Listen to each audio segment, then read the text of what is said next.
Hello guys, আজকে আমি বানাচ্ছি বিরিয়ানি। পুরো রেসিপিটা দিতে পারলাম না কারণ কি আমার ক্যামেরাম্যান ছিল না বাড়িতে, তো অল্প তুললাম।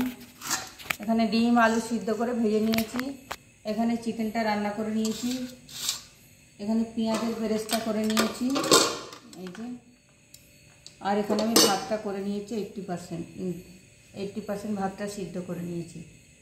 তো এবার আমি দেবো, দেখতে থাকুন আপনারা পুরো ভিডিওটা। আর এখানে আমি দুধ, গোলাপ জল, কেওড়া জল, ঘি, মিঠা দুধ সব দিয়ে এটাকে বানিয়ে নিয়েছি। এবার আমি এগুলো দিয়ে দেবো।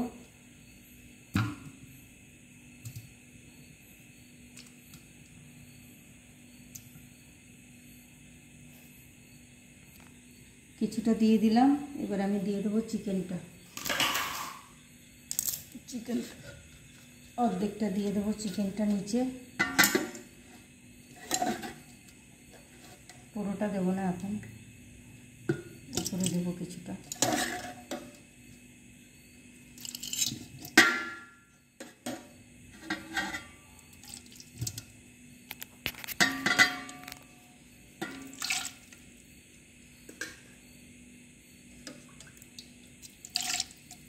এবার আমি ভাতটা দেবো, কিছুটা মিঠা আতর গোলাপ জলটা দিয়ে দিই একটুখানি, বেশি দেবো না, একটু দেবো এটাতে দিয়ে। এবার ভাতটা দিয়ে দেবো, ভাতটা অল্প করে দিয়ে দেবো।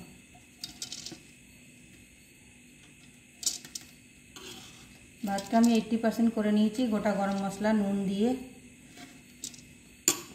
বাকিটা এখানে সিদ্ধ হবে 20%।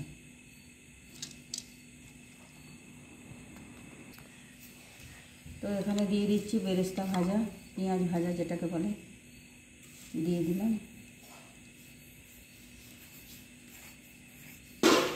এখানে দিয়ে দেবো গরম মশলার গুঁড়ো।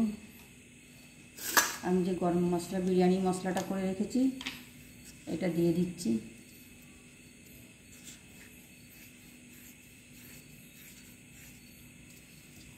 আবারও আমি আলু আর ডিম দিয়ে দেবো।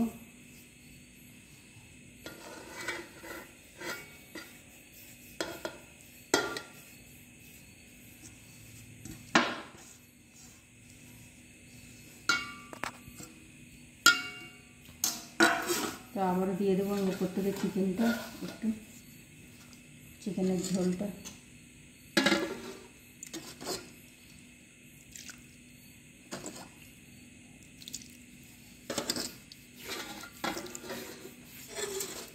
চিকেনটাও দিয়ে দেবো সাইড দিয়ে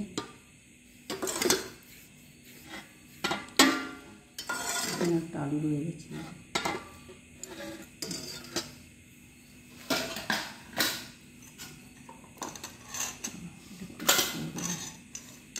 আবারও দিয়ে দেবো আমি দুধের মিশ্রণটা, এটার মধ্যে ঘিও আছে দেওয়া।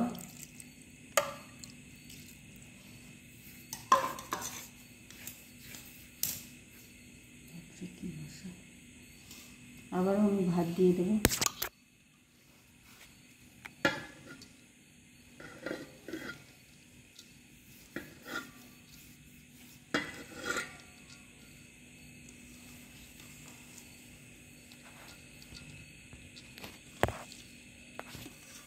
আমি এখানে কোনো কালার ইউজ করছি না, কারণ আমার ঘরে যা ছিল আমি তাই সেটা দিয়েই বানাচ্ছি। আমি বাইরে থেকে এক্সট্রা কিছু আনিনি, ছেলেমেয়েরা খেতে চেয়েছে তাই আমি এক্সট্রা কিছু আনিনি, যা ছিল ঘরে সেটা দিয়ে আমি তৈরি করে দিলাম বিরিয়ানি। এবার দিয়ে দিচ্ছি পেঁয়াজ কুচি, পেঁয়াজ বেরেস্তা, কাঁচা লঙ্কা গোটা গোটা দিয়ে দিলাম।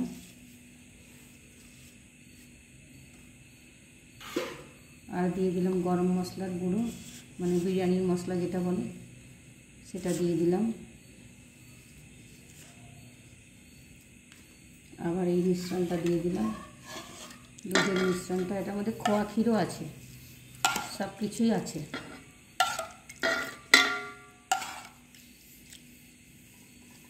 খোয়া ক্ষীর, দুধ সব কিছু এটার মধ্যে দিয়ে দিয়েছি আমি একসাথে। আর দিয়ে দেবো লাস্টে আমি ঝোলটা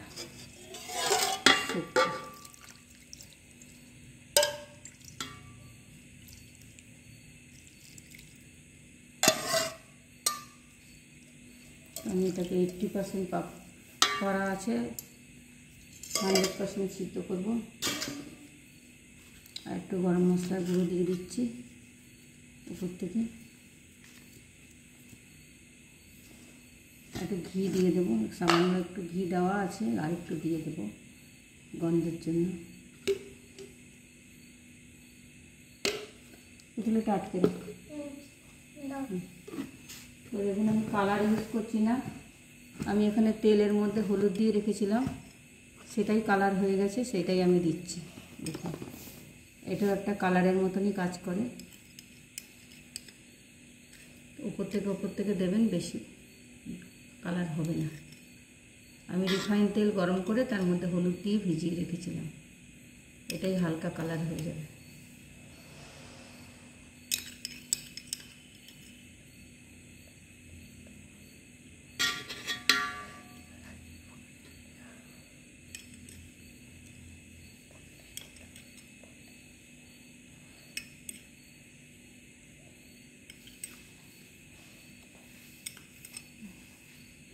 এটাতে সুন্দর কালার চলে আসবে।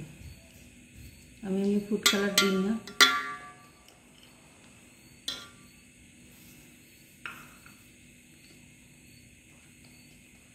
না বেশি রঙ হয়ে যাবে। ঢাকাটা এবার আমি ঢাকা দিয়ে দমে দিয়ে দেবো। ওপরে একটা পাথর চাপা দিয়ে দেবো, আমি অত আটা ফাটা আটকাতে পারি না।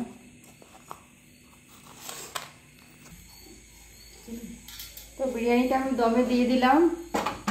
আর বিরিয়ানি মশলাটাও আমি বাড়িতেই বানিয়েছি, সব কিছু দিয়ে। রেসিপিটা আমি পরে দিয়ে দেবো, ফুল মশলা বানানোর ভিডিওটা আপনারা দেখে নেবেন। আমি তো আটা ফাটা দিয়ে আটকাই না, আমি এমনিই বসাই। উপরে একটা খালি পাথর চাপা দিয়ে দিই। এই যে আমার নোড়া চাপা দিয়ে দিলাম, আর সেটাই আমার হয়ে যাবে।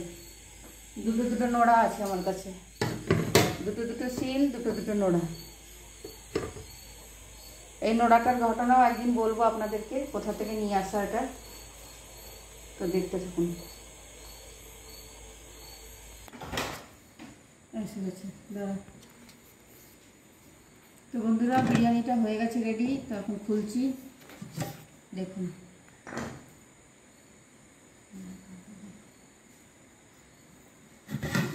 এই যে আমার বিরিয়ানি রেডি,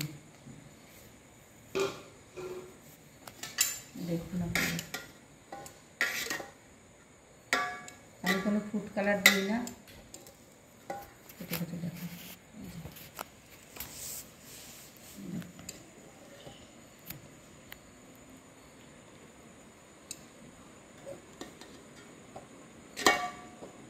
কমেন্ট করে জানাবেন আপনারা আমার বিরিয়ানি রান্নাটা কেমন লাগলো। আমি কোনো প্ল্যান করে ভিডিও করি না, এমনি যেটা হাতের কাছে থাকে আমি সেটা দিয়েই রান্না করে দিই। কোথায় গেল